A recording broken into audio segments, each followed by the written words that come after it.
I'm going through an incredibly tough divorce right now, and it's made even more difficult by the fact that my ex-wife, Sandra, is demanding child support for our son, Jay. The twist in the story is that I recently found out Sandra had been cheating on me throughout our 5-year marriage with multiple men. Despite the betrayal, I had assumed Jay was my biological child and even signed his birth certificate. However, a paternity test revealed the truth. Jay isn't my son.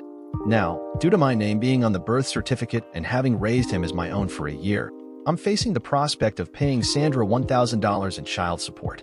What adds insult to injury is that Sandra is fully aware of the unfairness of the situation but openly gloats about getting away with it to her friends. Frustratingly, I discovered through home security cameras that she called over different men, sometimes with Jay at home, further fueling my decision to initiate the divorce. My lawyer has informed me that I'm in a difficult spot legally, and contesting the child support ruling seems nearly impossible unless the biological father comes forward to prove Sandra's deception. The emotional toll of realizing the child I bonded with for a year isn't mine is already agonizing. I want to maintain a bond with Jay, but I absolutely do not want to pay a cent to Sandra.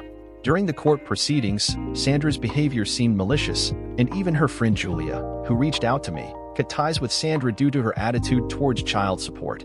It's a crazy and frustrating situation, and I'm struggling to navigate it while trying to protect my rights and maintain a connection with Jay. I confronted Sandra about the text messages Julia shared with me, where Sandra openly discussed using the child support money for shopping and trips, even having a friend who could help her disguise these expenses as necessary for Jay. Julia called her out in their group chat, but everyone seemed to side with Sandra, believing she was doing what was best for Jay, and blaming me for the strained relationship. After reading those messages, I was furious, and I decided to fight the court order for child support. I asked Julia to be a character witness for me, and she agreed to talk about Sandra's statements.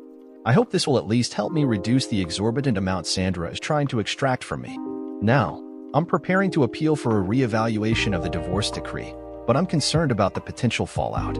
Sandra's erratic behavior makes me worry about Jay's well-being. While I may win and reduce child support, I'm not sure if my ex can provide for the child. I acknowledge that I may not have it in me to take custody of Jay and raise him as my own, but the proposed child support amount is outrageous. Sandra crafted it by emphasizing Jay's expected standards of living, and it would genuinely impact me if I let things continue as they are. I'm torn and second-guessing my decision to move forward with the case. In an update, I've decided to proceed with the case after considering the advice I received. I also contemplated shared visitation, but since the affair didn't directly affect Jay, it's unlikely to change the custody situation. However, I believe Julia's testimony will influence how child support payments are handled and ensure proper oversight of my ex. I don't want any money going into her pocket unjustly. The appeal is still ongoing, but a new and potentially significant development has emerged. Julia reached out to me with news that another friend of Sandra's, who recently had a falling out with her, might have information that could help me sue for paternity fraud. According to Julia, this friend knows the likely father of Jay. Sandra apparently confessed to her during pregnancy that she knew who the father was. This mysterious person, whom I don't know yet, has sent contact information for this guy, David, to Julia. David is someone Sandra spoke to during her pregnancy, and he's now urging me to reach out to him. This could be a game changer for me. If David is sympathetic to my situation or has his own issues with Sandra, I might have a strong case for paternity fraud. I took the step to text David, briefly explaining the situation and expressing that I don't hold any ill will towards him. Surprisingly, he had no idea that Jay could be his child, and this revelation shocked him. He's eager to meet up, not just for our sake, but to find out more about his potential son. This turn of events could be either the best or worst thing for me. If David is supportive, it could strengthen my case against Sandra. On the other hand, if things go south, it might complicate the situation further.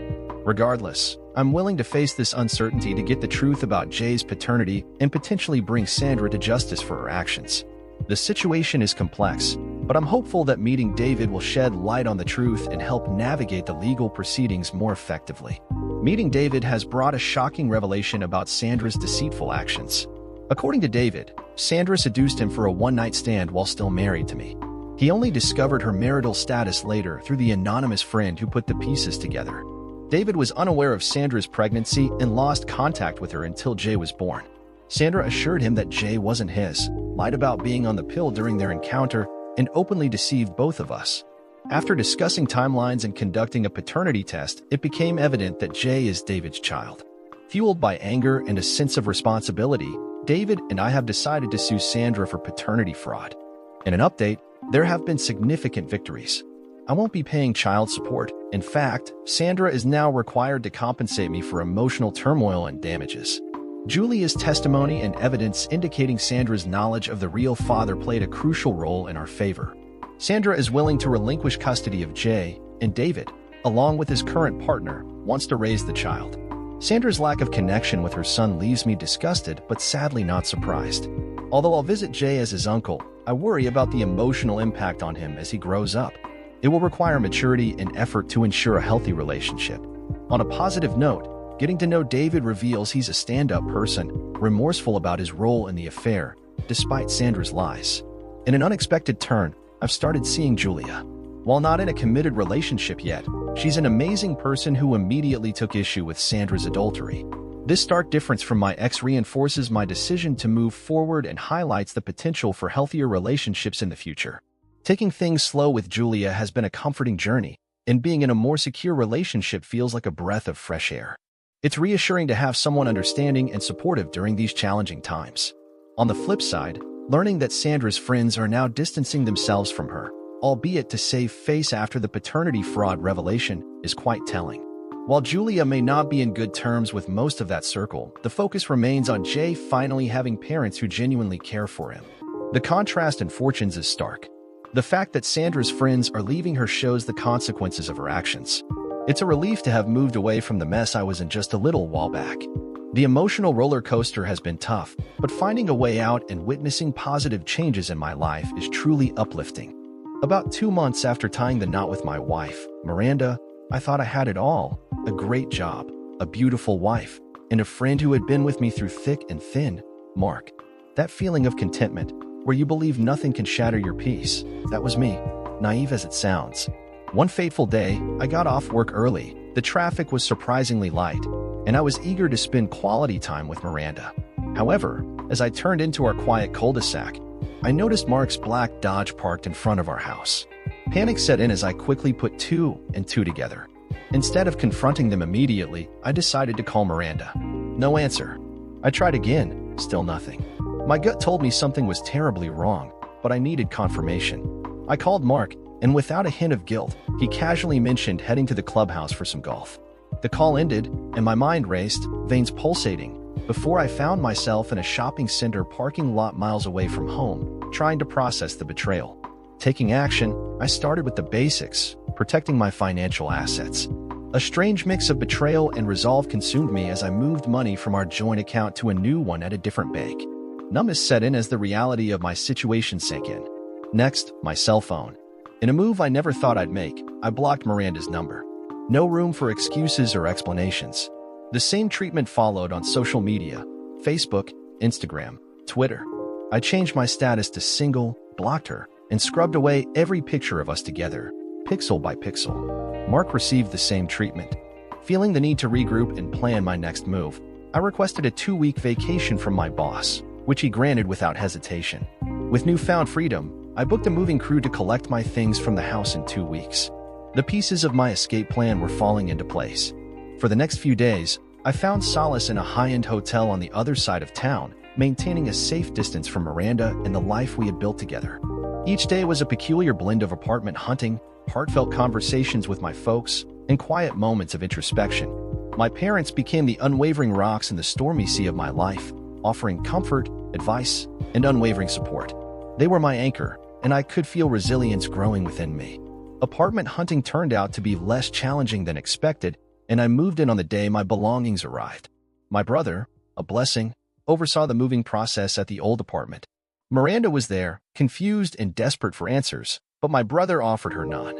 He simply made it clear that if she didn't understand why he was there, she was even less bright than he thought. He left her standing there, tears streaming down her face. Returning to work after settling in brought a sense of normalcy, except for the messages left on my work voicemail from Miranda and the occasional bouquets of flowers with cards pleading for me to call her and explain. I gave the flowers to my buddy, who appreciated the gesture and assured me his wife loved them, so it wasn't a complete waste.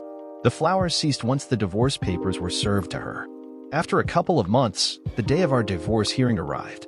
Seeing Miranda for the first time since that dreadful day was surreal.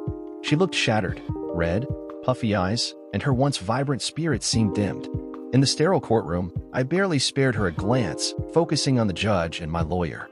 There was no anger or bitterness, just a quiet resolution to move on from this chapter of my life. Once the hearing concluded, officially dissolving our short-lived marriage, I walked out of the courthouse, ready to embrace my new life.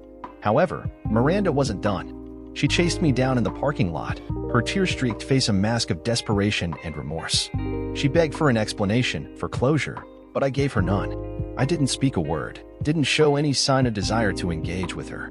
I got into my car and drove away, leaving her standing there, a broken figure in my rearview mirror.